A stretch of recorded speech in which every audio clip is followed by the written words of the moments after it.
Assalamualaikum warahmatullahi wabarakatuh. Di sini, Waalaikumsalam.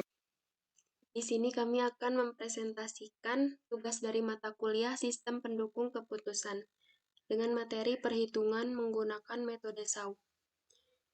Yang beranggotakan kelompok Adrian Herdiansyah, Alin Hoiriatun Nisa, dan Septian Rahdan.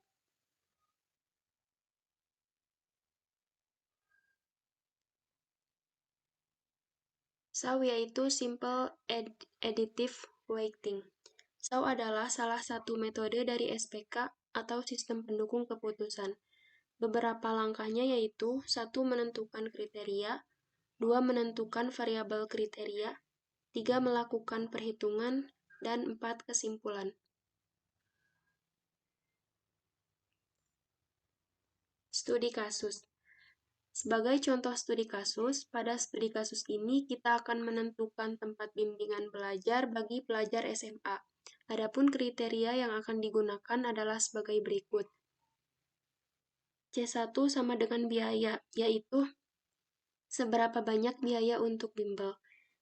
C2 sama dengan lokasi, yaitu seberapa jauh lokasi tempat bimbingan belajar dari rumah.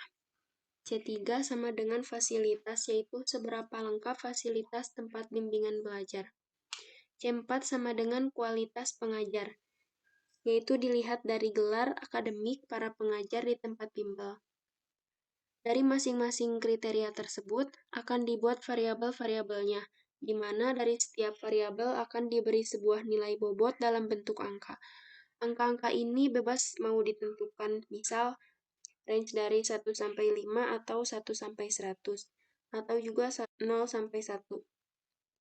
Pada studi di atas, kita akan mengambil range dari 1 sampai 5. Di beberapa referensi, ada yang menyebut ini dengan nama variabel, atau ada juga yang menyebutnya dengan nama subkriteria. Tapi intinya sama aja. Dan di sini kita akan menyebutnya dengan nama kriteria. Lanjut. Pembahasan. Yang pertama yaitu C1, kriteria biaya nilai bobot dari variabel yang akan digunakan. Untuk kriteria biaya yaitu semakin kecil nilainya, semakin baik. Kenapa? Tentu kita sendiri ingin mencari tempat bimbel dengan biaya yang semurah mungkin kah? Jadi semakin kecil biaya yang harus dikeluarkan tentu lebih baik. Artinya semakin kecil nilai bobot, maka semakin baik. Nilai bobot untuk setiap variabel dari kriteria biaya yaitu 1. Kurang dari 1.500.000 nilainya 2. Dari 1.500.000 sampai 2.500.000 nilainya 3. Dari 2.500.000 sampai 3.500.000 nilainya 4. Dan yang lebih besar dari sama dengan 3.500.000 nilainya 5. Karena di sini nilai bobot yang semakin kecil semakin baik, maka kriteria biaya masuk ke dalam kategori cost. Seperti kita ketahui, di metode SAW itu ada 2 kategori atau tipe kriteria, yaitu cost dan benefit. Untuk contoh kategori benefit kita akan bahas nanti. Lanjut. Yang kedua yaitu C2. Kriteria lokasi, nilai bobot dari variabel yang akan digunakan untuk kriteria lokasi juga sama, yaitu semakin kecil nilainya semakin baik. Kita ingin mencari tempat bimbel dengan lokasi yang sedekat mungkin dengan rumah. Jadi, semakin dekat jaraknya dengan rumah tentu lebih baik. Artinya, semakin kecil nilai bobot, maka semakin baik. Nilai bobot untuk setiap variabel dari kriteria lokasi yaitu kurang dari sama dengan 5 km nilainya 2. 5 sampai 10 km nilainya 3. 10 sampai 15 km nilainya 4. Dan lebih besar sama dengan 15 km nilainya 5. Aturannya sama dengan kriteria biaya, karena nilai bobot yang semakin kecil semakin baik, maka kriteria lokasi juga masuk ke dalam kategori cost.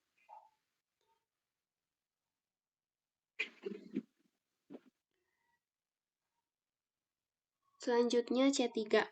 Kriteria fasilitas nilai bobot dari variabel yang akan digunakan untuk kriteria fasilitas, yaitu semakin besar nilainya semakin baik. Tentu kita ingin tempat bimbel yang fasilitasnya selengkap dan senyaman mungkin. Jadi semakin lengkap fasilitasnya tentu lebih baik. Artinya, semakin besar nilai bobot, maka semakin baik. Nilai bobot untuk setiap variabel dari kriteria fasilitas yaitu yang pertama tidak lengkap, nilainya 1, yang kedua cukup lengkap, nilainya 3, dan yang ketiga sangat lengkap, nilainya 5. Sekarang aturannya berbeda dengan dua kriteria sebelumnya. Karena nilai bobot yang semakin besar semakin baik, maka kriteria fasilitas masuk ke dalam kategori benefit. Selanjutnya ada C4, yaitu kriteria kualitas pengajar nilai bobot dari variabel yang akan digunakan untuk kriteria kualitas pengajar, yaitu semakin besar nilainya semakin baik. Tentu kita ingin mencari tempat bimbel dengan pengajar yang berkualitas. Dari mana kita tahu pengajar tersebut berkualitas? Misalnya, bisa dilihat dari gelar akademik dan alumni universitasnya. Semakin tinggi gelar akademiknya, tentu kita berasumsi bahwa pengajar tersebut berkualitas. Nilai bobot untuk setiap variabel dari kriteria kualitas pengajar yaitu yang pertama lulusan D1 atau D2 dan D3 nilainya 3. Yang kedua lulusan S1 nilainya 4. Dan yang lulusan S2 itu nilainya 5. Aturannya sama dengan kriteria sebelumnya, karena nilai bobot yang semakin besar yaitu semakin baik. Maka kriteria kualitas pengajar masuk ke dalam kriteria benefit. Jadi kriteria C1 dan kedua dan C2 masuk ke dalam cost. Kriteria C3 dan C4 masuk ke dalam kategori benefit. Untuk selanjutnya akan dijelaskan oleh Aseptian Rahdan. Silakan Aseptian. Di sini saya akan menjelaskan atau melanjutkan. Pertama, ada bobot kriteria. Dari setiap kriteria yang digunakan, semuanya akan diberikan nilai bobot. Pengambil keputusan memberikan bobot untuk setiap kriteria atas dasar pertimbangan sendiri atau biasanya dari hasil survei atau kuesioner. Yang pertama, ada kriteria dan bobot. Yang pertama ada C1, bobotnya 40. C2 30, C3 20, C4 10 dan totalnya yaitu 100. Setelah disederhanakan dari C1 40 bobotnya bisa menjadi 0,4, C2 dari 30 jadi 0,3, C3 dari 20 menjadi 0,2, C4 dari 10 jadi 0,1. Jadi totalnya dari disederhanakan ini 1. Lalu perhitungan pada studi kasus ini ada 3 tempat bimbingan belajar yang akan menjadi alternatif, yaitu A1 sama dengan Ganesha Operation atau A2 Prima, A3 sama dengan Anahal Studi Club. Selanjutnya setiap alternatif diberikan variabel untuk masing-masing kriteria sesuai dengan keadaan dari alternatif tersebut. Nah, dari tersebut dibuatkan tabel dari A1 1.500.000 sampai 2.500.000 kurang lebih sama dengan 5, dari C2 ini 5 meter, dan C3 berarti cukup lengkap atau C4-nya lulusan S1. Dari A2 ini kurang dari 1.500.000, C2-nya 10 sampai 15 km, dan C3-nya cukup lengkap, dan C4-nya lulusan D1, D2, dan D3. Dari A3 2.500.000 sampai 3.500.000 lebih besar sama dengan 15 km, sangat lengkap, dan C4-nya lulusan S2. Dari tabel sebelumnya lalu dikonversi menjadi nilai bobot sesuai dengan masing-masing variabel. Nah, dari alternatif dan kriteria ini untuk C1 3, A1 ini dari C1-nya 3, C2 2, C3 3, C4 4, dan A2-nya C1-nya 2, C2-nya 4, C3-nya 3, C4 3. Dari A3 C1-nya 4, C2 5, C3 5, dan C4 5. Selanjutnya dibentuk matriks keputusan seperti berikut. 3 2 3 4 X sama dengan 2 4 3 3, itu 4 5 5 5. Dari matrik keputusan ini dilakukan proses normalisasi matrik keputusan X dengan perhitungan sebagai berikut. Minimal 324 2RL sama dengan titik, yaitu 0,67 RL merupakan variabel R atau row baris ke-1 kolom ke-1 di mana di sini nilainya 3 karena kolom ke-1 merupakan nilai untuk kriteria C1 yang bertipe kos, jadi rumusnya adalah mencari nilai minimum dari kolom ke-1 minimal 3, 2, dan 4 yang berarti 2 dibagi nilai RLL R1 R11 R11 baris 1 kolom 1 yaitu 3. Jadi 2/3 dan hasilnya 0,67. Dibulatkan dua angka di belakang koma. Dan contohnya lagi untuk menghitung R21 baris 2 kolom 1 yang bernilai 2 berhubung R21 masuk ke dalam kolom 1 kriteria C1 bertipe kos. Berarti rumusnya masih sama dengan perhitungan sebelumnya, yaitu nilai minimum dari kolom ke-1 minimal 3, 2, 4 yang berarti 2 dibagi nilai R21 baris 2 kolom 1 yaitu 2 jadi kelihatan ya.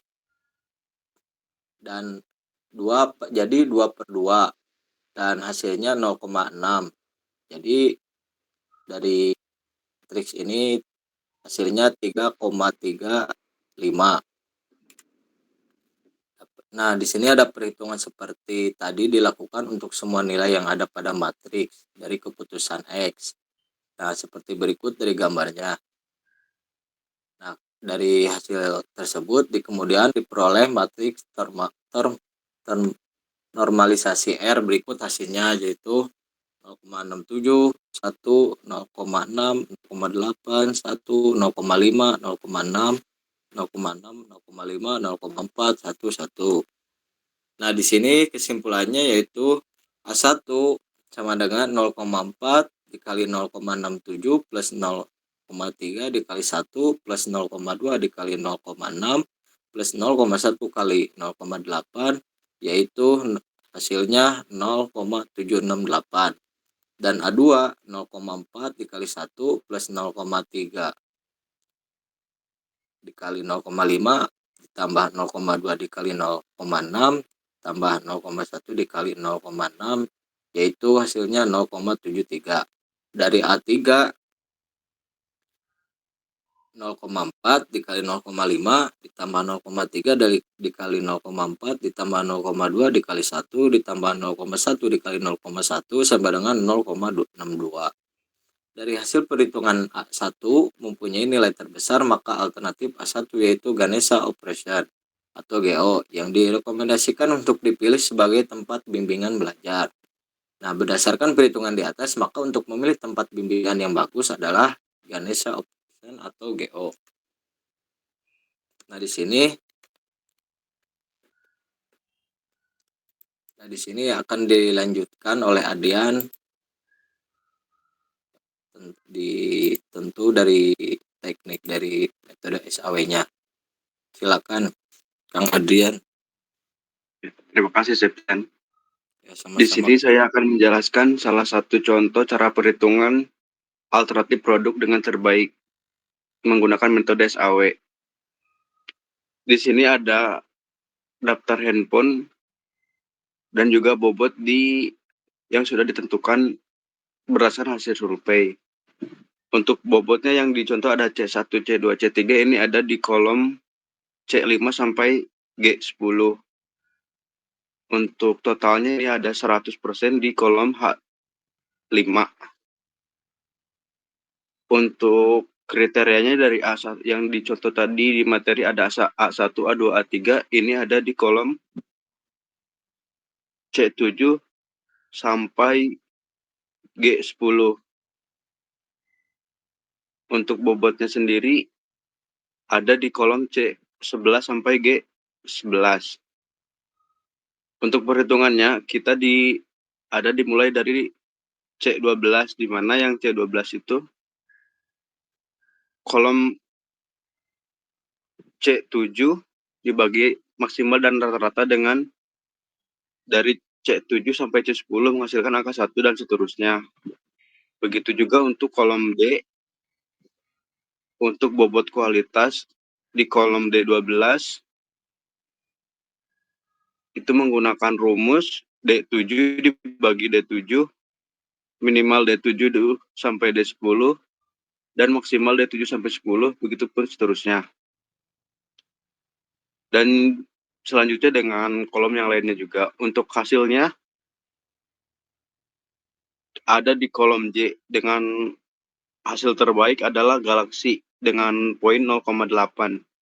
Jadi dalam metode perhitungan SAW ini berdasarkan survei untuk handphone Galaxy, iPhone, BB, dan Lumia, yang terbaik dari produk ini yang menggunakan perhitungan metode SAW adalah Galaxy. Berikut penjelasan dari contoh tabel tersebut. Terima kasih.